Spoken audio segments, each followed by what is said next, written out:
Hello, मेरा नाम है चंद्रहास। स्टडी स्मार्ट में आपका स्वागत है। डब्ल्यूएचओ ने एम पॉक्स जो वायरस है इसके आउटब्रेक को ग्लोबल हेल्थ इमरजेंसी डिक्लेयर कर दिया है फिर से।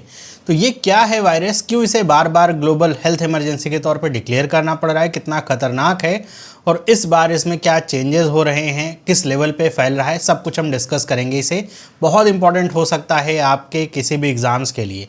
तो अगर मैं स्टार्ट करूं इसके बारे में, तो अभी 14 अगस्त को डब्ल्यूएचओ ने, मतलब वर्ल्ड हेल्थ ऑर्गेनाइजेशन ने, एम पॉक्स को आउटब्रेक को public health emergency of international concern, जिसे शॉर्ट में PHEIC ऐसा बोलते हैं, ये डिक्लेयर किया है।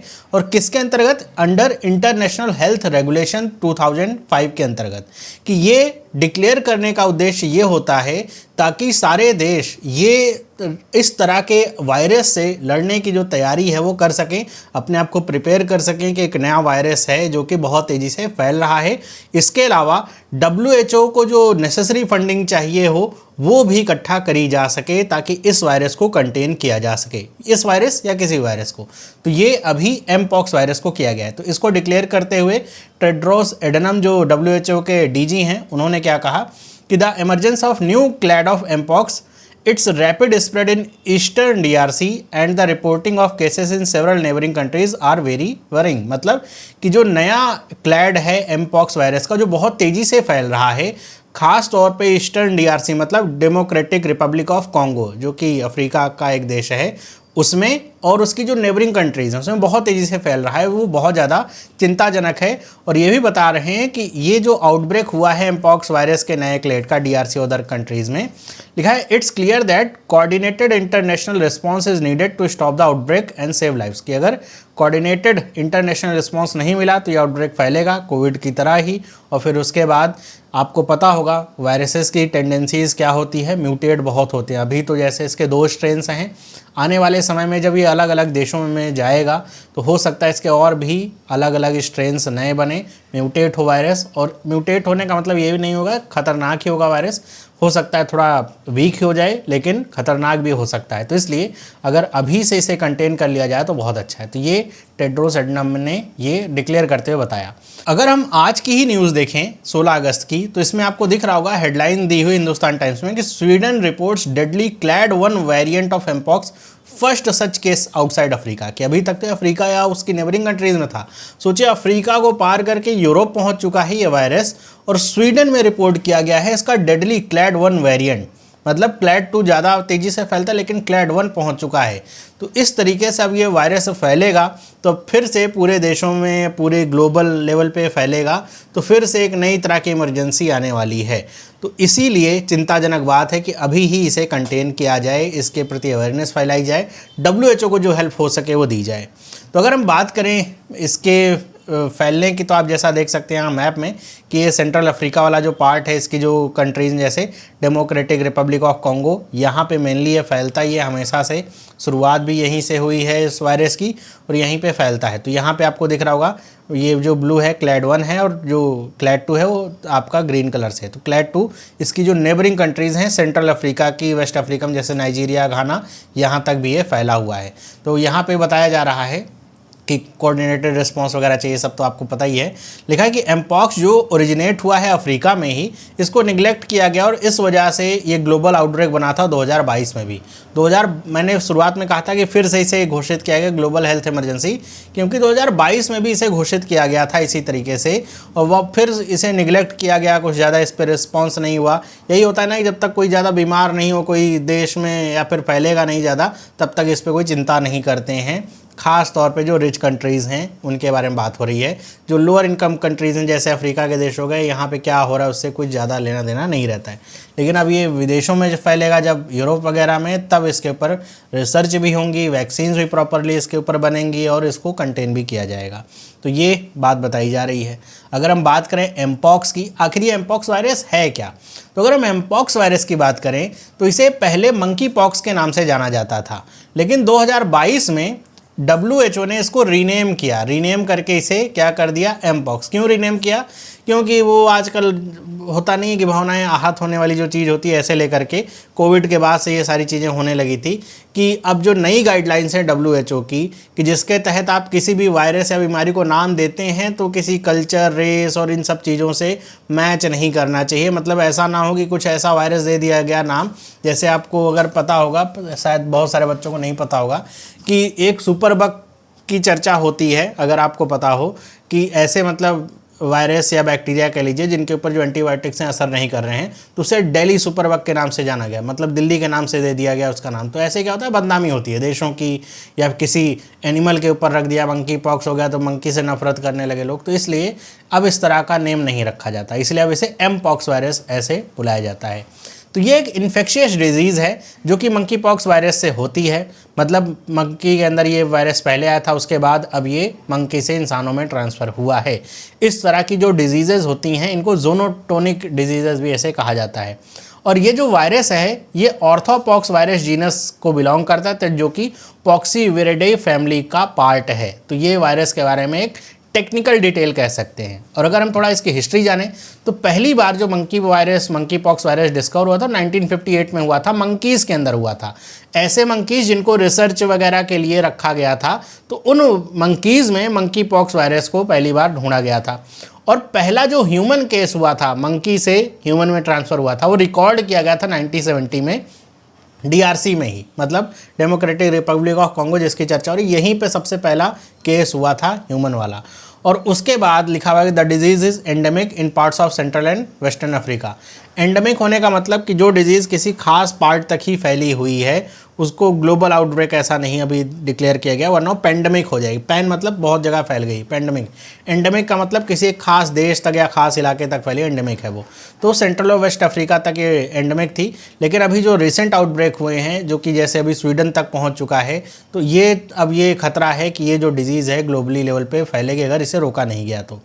ये डिजीज़ ख़ास तौर पे ऐसे लोगों के लिए हानिकारक ज़्यादा है, जैसे चिल्ड्रंस हो गए, प्रेग्नेंट वुमेन हो गई, या इम्यूनो कॉम्प्रोमाइज्ड इंडिविजुअल्स हो गए, कोई किसी बीमारी से कोई ज़्यादा ग्रसित हैं इस तरह की, तो उनके लिए डिजीज़ क्या होगी, ज़्यादा खतरनाक होने वाली है। और चिल्ड्रन में भी ऐसे बच्चे जिनकी उम्र 1 साल से कम है, उनके लिए ज़्यादा खतरनाक है ये। अगर हम इसमें बात करें सिम्टम्स की, जैसा आप फ़ोटो देख सकते हैं, कुछ लोगों के लिए फ़ोटो थोड़ा सा कह सकते हैं अजीबोगरीब फीलिंग ला सकती है आपके अंदर, लेकिन कुछ वैसा ही आपको फ़ोटो में दिख रहा होगा जैसे कोई भी पॉक्स होता है, चाहे स्मॉल पॉक्स हो, मीजल्स हो, सब में इस तरह के ऐसे रैशेज़ वगैरह निकलते हैं ना स्किन में, तो ऐसा ही है। तो सिम्टम्स इसके ऐसे ही, स्किन रैश वगैरह हो, फीवर हो, शोर थ्रोट हो, स्वॉलन लिम्फ नोड्स हो, गले वगैरह ऐसे सूज जाएँ, आर्म पिट वगैरह में सूजन आ जाए, ग्रोइन एरिया में सूजन आ जाए, या फिर मसल एक हो, मतलब जो होता नहीं कि शरीर में बहुत दर्द, एकदम अकड़न सी हो रही है, जैसे डेंगू वगैरह में भी होता है, कोविड में भी ऐसा हुआ था, फटीग लगे या हेडेक हो। तो ये सब इसके सिम्टम्स हैं। मतलब सिम्टम्स से आप ऐसा डिटरमाइन नहीं कर सकते कि एम पॉक्स है, क्योंकि वायरस है, वायरस का ज़्यादातर आप चाहे कोविड ले लीजिए, चाहे एम पॉक्स ले लीजिए, कोई भी इस तरह का डेंगू ले लीजिए, सारे वायरस का सेम तरह का ही शरीर का रिस्पॉन्स या सिम्टम्स रहते हैं। बस जो पॉक्स होता है वो ऐसे विजुअल होता है, ऐसे दिखता है, तो समझ में आता है वो पॉक्स है कोई।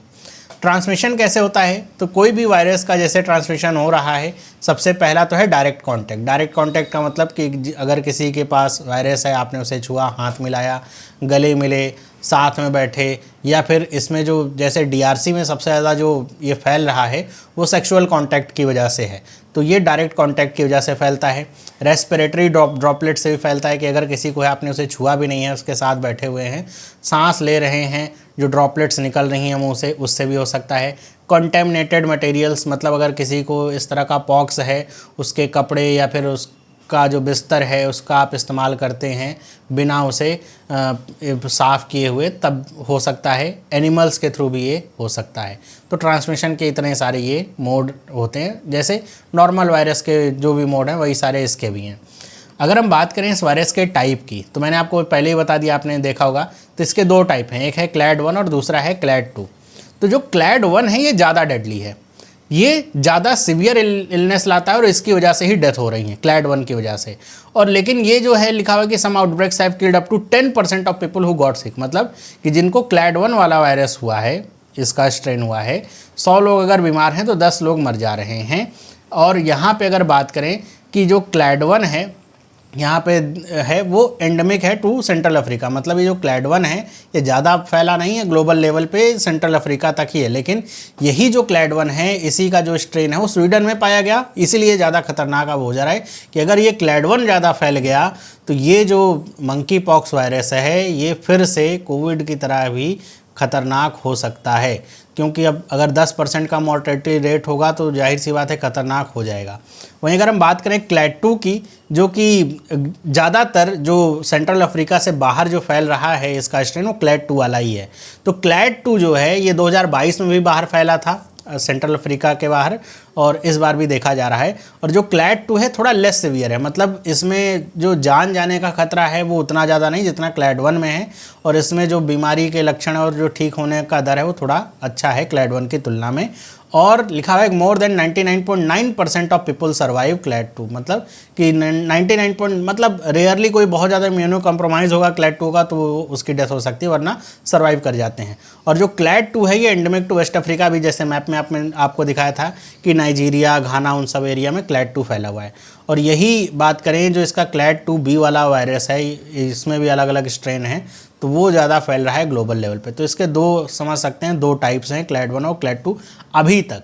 अब ये ग्लोबली फैलेगा तो देखते हैं और इसमें क्या डेवलपमेंट होती हैं। करंट आउटब्रेक की बात करें तो करंट आउटब्रेक इस समय DRC में चल ही रहा है, क्योंकि वहाँ पर पिछले साल की तुलना में इस साल भी जो केसेस हैं वो बढ़ ही रहे हैं, मतलब 2022 से केस कम नहीं हो, लगातार बढ़ते जा रहे हैं।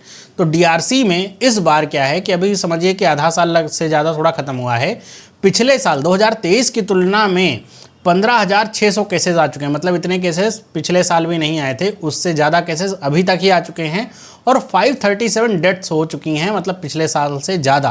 तो इसलिए ये देखते हुए कि इस बार का जो आउटब्रेक हो रहा है इसमें डेथ भी ज़्यादा हो रही है, केसेस भी ज़्यादा फैल रहे हैं, DRC में बहुत तेज़ी से फैल रहा है, इसलिए बहुत ज़्यादा चिंताजनक है। यहाँ पे बताया जा रहा है कि the rapid spread of new clade of virus known as clade 1B, शायद मैंने पहले क्लैड 2B बोला था, ये क्लैड 1B है। तो ये जो क्लैड 1B है जो फैल रहा है जैसे स्वीडन वगैरह में पाया जा रहा है, ये ज़्यादा चिंताजनक है। क्लैड 1 वाला जो है ये ज़्यादा चिंताजनक इसलिए क्योंकि ज़्यादा डेडली है क्लैड 2 से। तो इसी वजह से ये बताया जा रहा है कि सारे देशों को ये इन्फॉर्म किया गया है इसको हेल्थ इमरजेंसी के तौर पे कि सब लोग तैयारी करें इसको लेकर के। और ये जो ट्रांसमिशन का इसका तरीका है क्लैड 1B का, क्लोज कांटेक्ट से, डायरेक्ट कांटेक्ट से, और DRC मैंने जैसा आपको बताया ज़्यादा से ज़्यादा जो वायरस फैला है वो सेक्सुअल कांटेक्ट से ही फैल रहा है। तो अगर थोड़ा सा सावधानी बरतें तो इससे बचा जा सकता है।